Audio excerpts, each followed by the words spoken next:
Horrenda cosa, ¿sí? Es caer en las manos del Dios vivo. Y Pablo les cita ese juicio.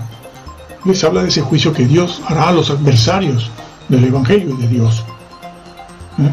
Pero esta persona dice que no pasa nada, ¿sí? Pero si el mismo versículo 27 lo está diciendo. Horrenda cosa.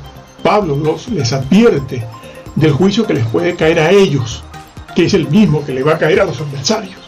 Dice, no pasa nada, no se trata de nada malo, no se asusten. Lo dice aquí. Repito, es un creyente que se aparta simplemente, no pasa nada.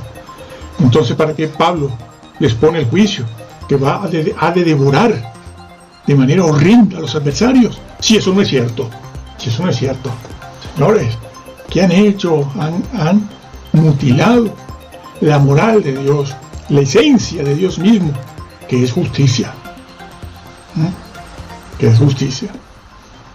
Y entonces, sigo leyendo. Es un creyente que se aparta e interrumpe la comunión con Cristo, por lo que no lleva fruto. Una simple 26, 27, 28, 29, donde se habla de un juicio, donde la sangre de Cristo es pisoteada, el Espíritu Santo es violentado, y todo eso dicho acerca de lo que le va a pasar a los adversarios en un juicio de condenación en el lago de fuego, donde Pablo está haciendo que aquellos hebreos dirijan su mirada hacia esos juicios. Este señor viene y dice, una observación imparcial. Usted no la hace, amigo. Esta posición es decir, una advertencia nada más solemne para quienes están en Cristo. Esto es, auténticos cristianos, creyentes. Este señor reconoce que sí puede, la semántica, que los significados o acepciones son la de levantar, o quitar, o cargar sobre sí mismo y alejarlo, cortar y alejarlo. Bueno, pero, hay un pero. En este caso, hay barreras teológicas, ya lo dijo. ¿Cuáles son las barreras? Cuando en el texto griego no hay barreras. Mi estimado, no hay barreras, pero usted lo reconoce. Yo sé por qué. Hay barreras teológicas. ¿Dónde están esas barreras?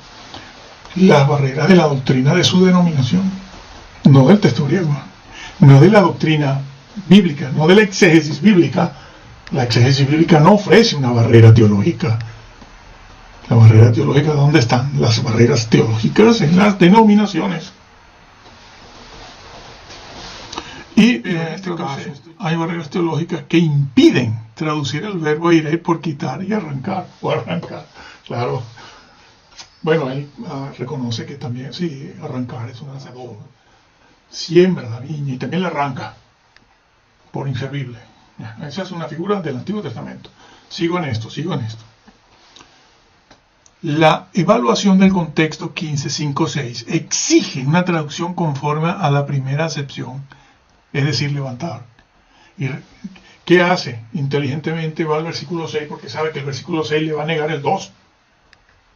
Porque el versículo 6 dice que lo arranca y lo echa en las tinieblas de afuera. No usa el vocablo tiniebla porque no siempre se usa la palabra tiniebla, pero se usa cortar, echar en el fuego y arder.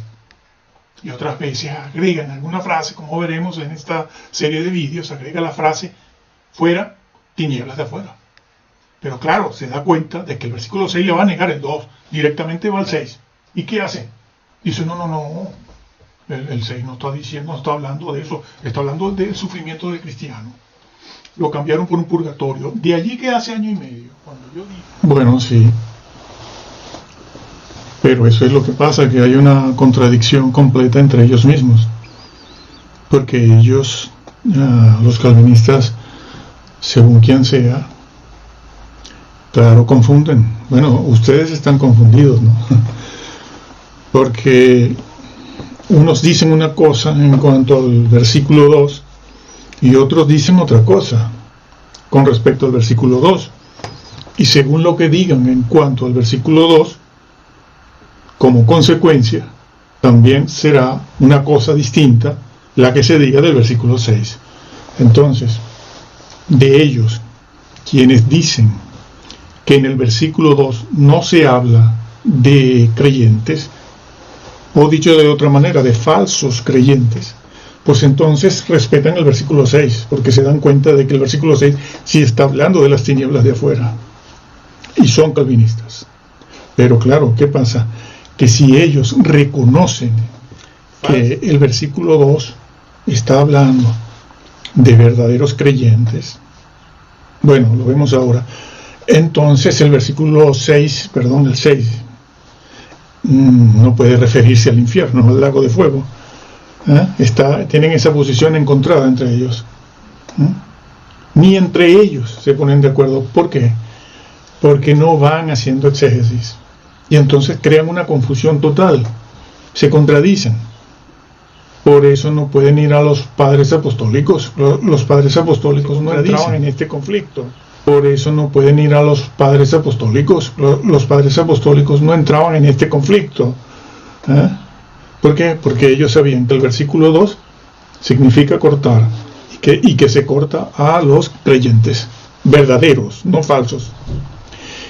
Y que el versículo 6, esa frase, que se recogen, se cortan, se echan en el fuego y arden, significa lo que significa esa frase en todo el Nuevo Testamento, en todo, igual siempre. Ha sido un grave error, sí. Bueno, vamos a ver el ejemplo, vamos a verlo, está aquí publicado, el ejemplo que dicen unos, de lo que unos dicen, de cómo lo ven unos y cómo lo ven otros, está ahí. Bean, Robertson, Beacon, todo eso. Pero vamos a verlo desde el texto que ustedes están viendo. Entonces, bueno, vamos a verlo. Vamos a verlo de inmediato. Y está por aquí. Bueno, este es el texto griego que ustedes ya hemos venido viendo analizando hace rato, que existen desde hace ya muchísimas décadas y siglos también. Y lo pones aquí, pero después vas a la interpretación. Esta misma persona presenta las dos posibilidades que hay entre ellos, no bíblicamente. La exégesis bíblica no presenta varias opciones de cómo interpretar esto, sino una sola. Pero como ellos no van haciendo exégesis, pues entonces unos dicen una cosa y otros dicen otra cosa. Y esta persona, que no voy a nombrar, presenta las dos posibilidades, pero él mismo después fija su posición, que es contraria a la de Bean, por ejemplo, o la de Robertson, o a la de Bonnet, que es muy bueno.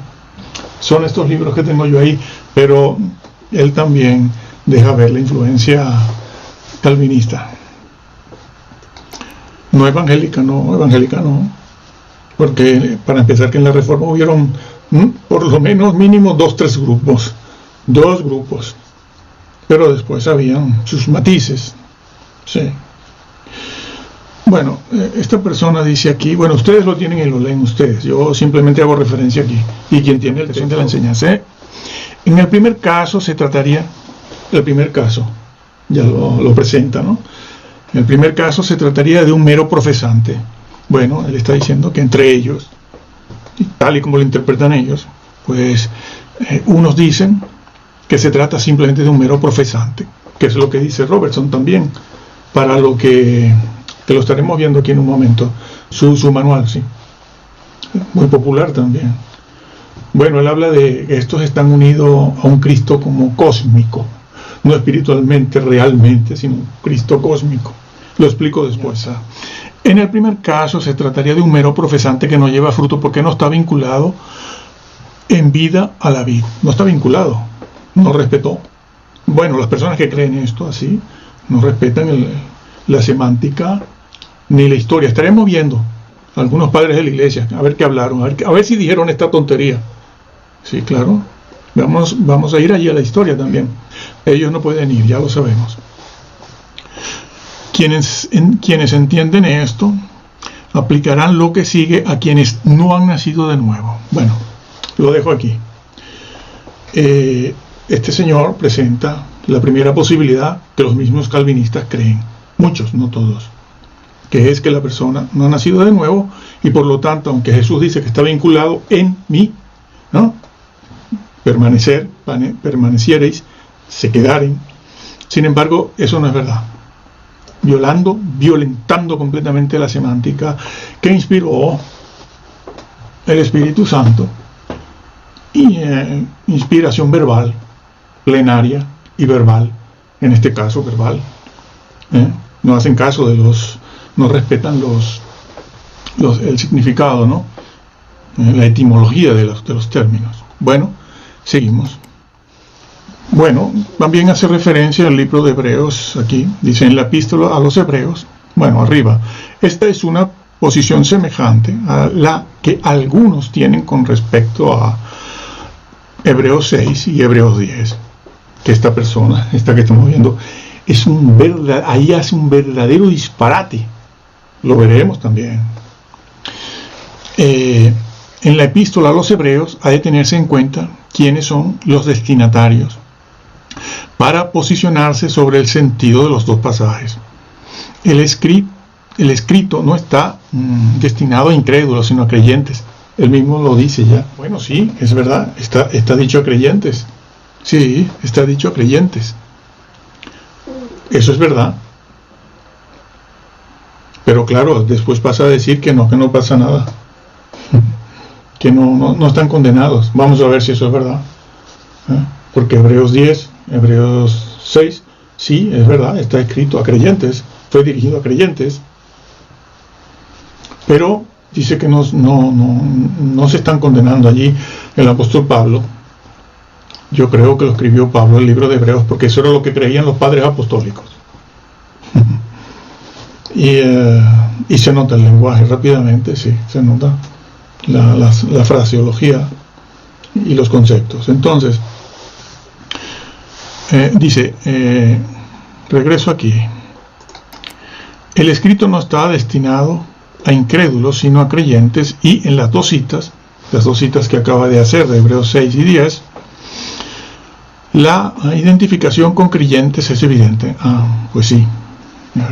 Una de las pruebas más sencillas en este sentido es que el autor se une a los destinatarios del entorno textual.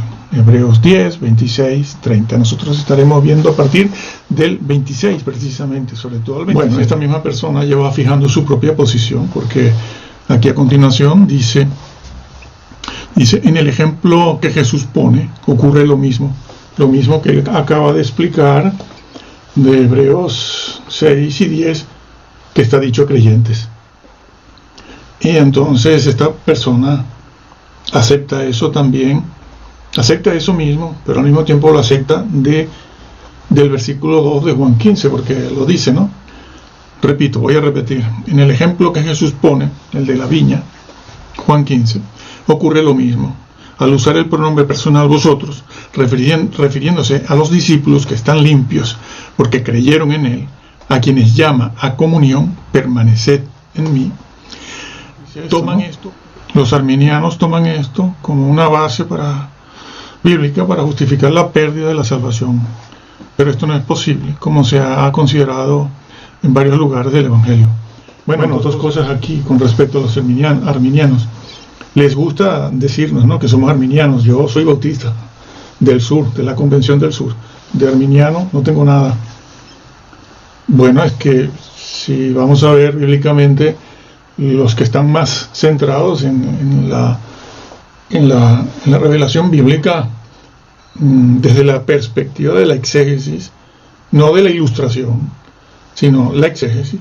Los arminianos y wesleyanos están muy centrados en la verdad. Ahora, yo no soy arminiano, pero les gusta decir eso, porque no pueden ir más allá, más atrás de Arminio y del siglo XVI. No pueden ir. A los primeros 4 o 5 siglos no pueden ir, porque los padres apostólicos y de la iglesia del siglo 3, 4, hasta Agustín, y después de Agustín, ellos pensaban que la salvación se perdía. No, esa es otra fraseología de ellos, de estas personas. La salvación no se pierde, se deja de alcanzar, que es otra cosa. Se deja de alcanzar. Ese es el lenguaje, eso es lo que se corresponde con lo que está en el texto bíblico. Pero no se pierde. Pero les gusta decir esto, los arminianos, yo no discuto nunca en base a lo que Arminiano haya dicho, sino en lo que es la exégesis bíblica y lo que es la historia de los primeros siglos, los cuatro. Fue Agustín el primero, sí señor, fue Agustín el primero en decir que era por predestinación, por gracia irresistible. Por cierto, una cosa aquí, ellos, la manada calvinista, toda, si uno les hace ver lo que dijeron los padres apostólicos, ¿no? Del siglo I, II, tan solo ellos, dentro del siglo II, comenzando un poco el 3, enseguida les han enseñado a decir que esos son curas, que no eran curas, no eran curas. Para ver curas ya sabemos que hay que esperar al siglo V, VI todavía, como los conocemos hoy. Sin embargo, tratan de basar toda su doctrina en Agustín.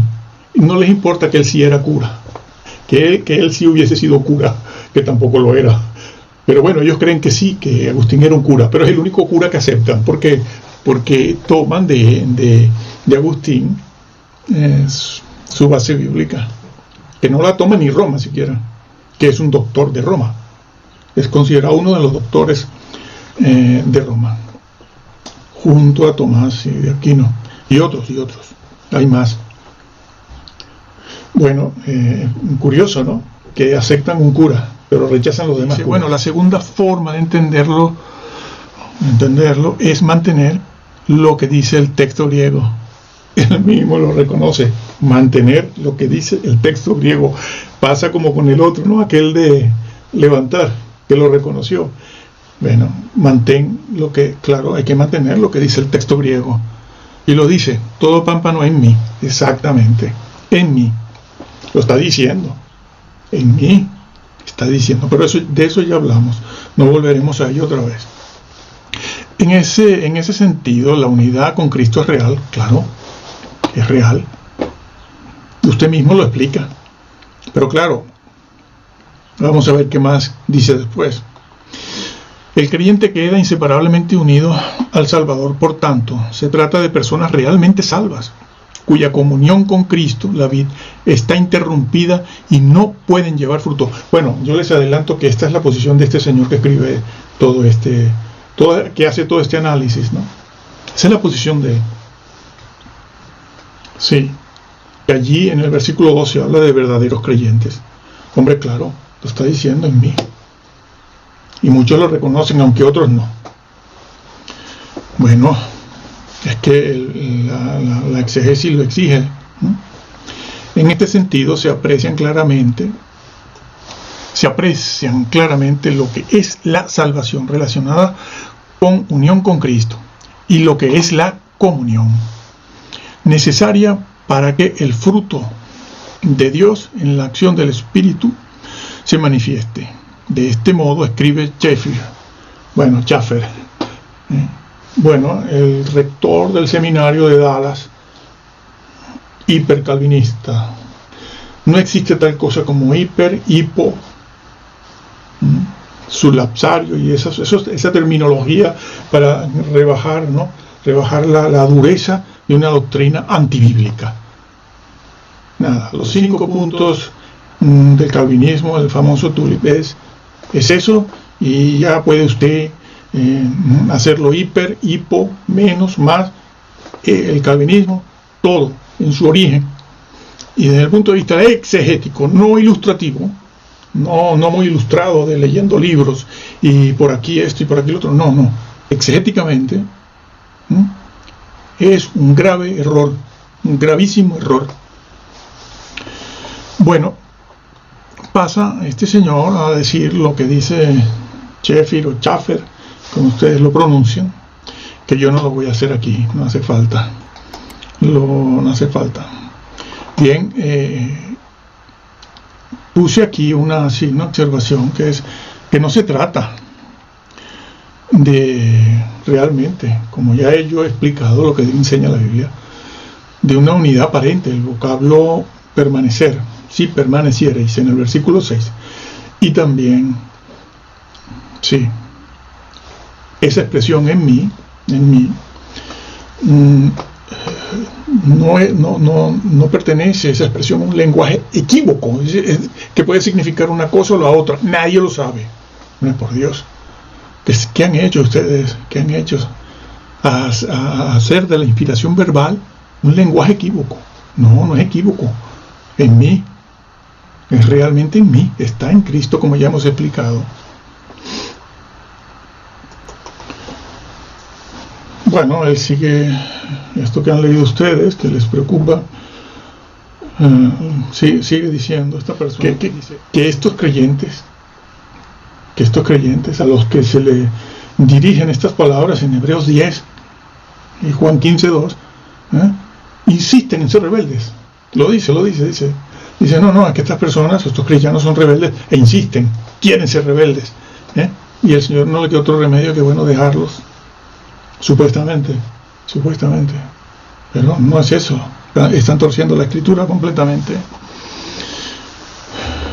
Retomo aquí la lectura. El pecado voluntario.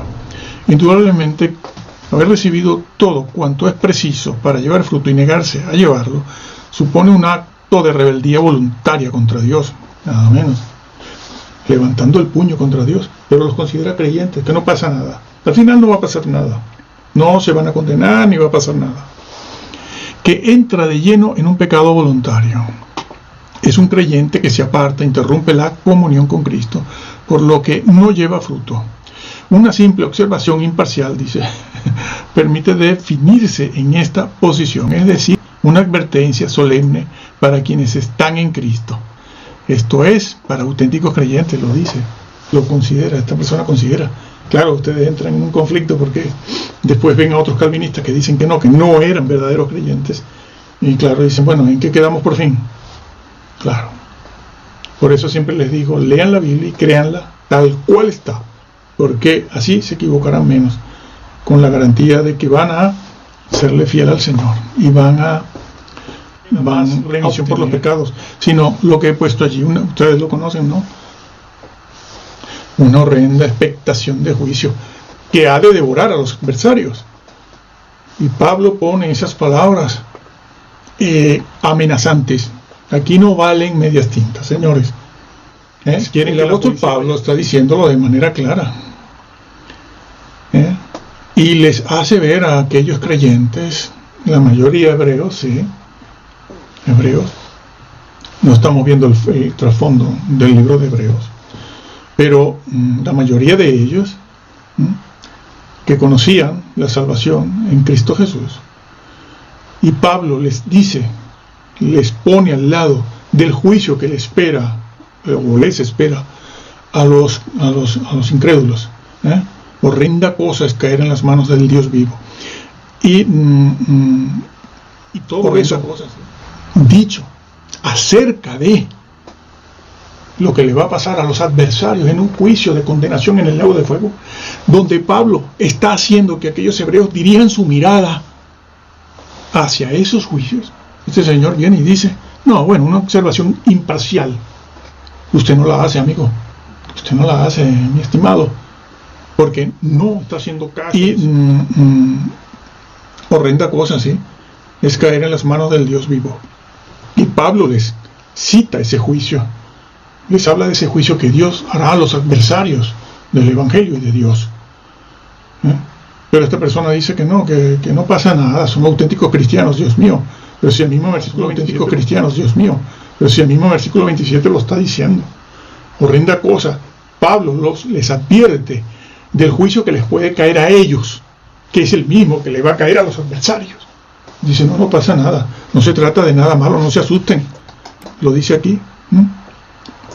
Repito, es un creyente que se aparta simplemente, no pasa nada. Entonces, ¿para qué Pablo les pone el juicio que ha de devorar de manera horrenda a los adversarios? Si eso no es cierto. Si eso no es cierto. Señores, ¿qué han hecho? Han mutilado la moral de Dios, la esencia de Dios mismo, que es justicia.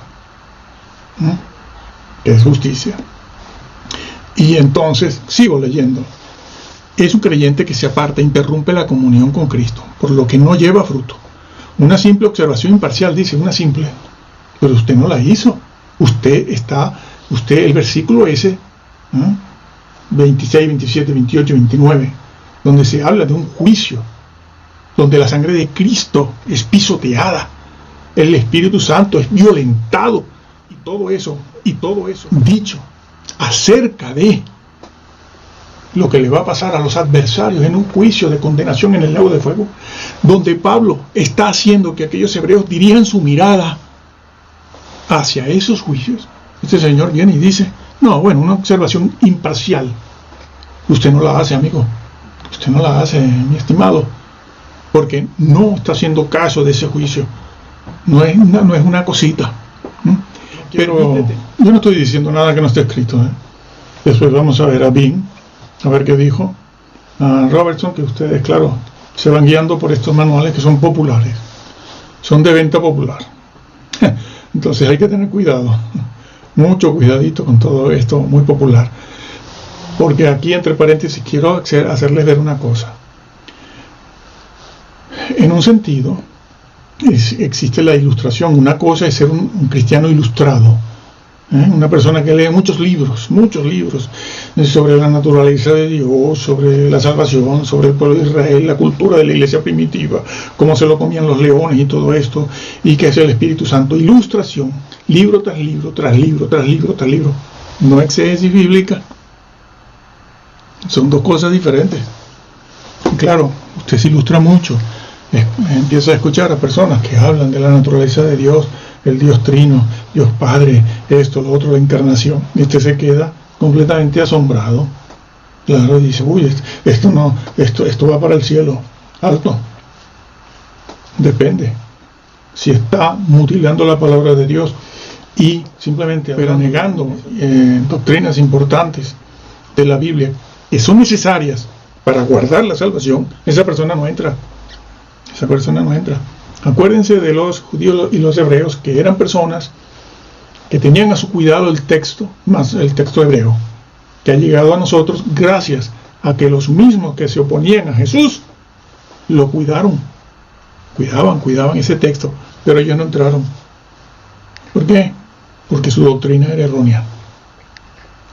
Tenían una doctrina completamente errada.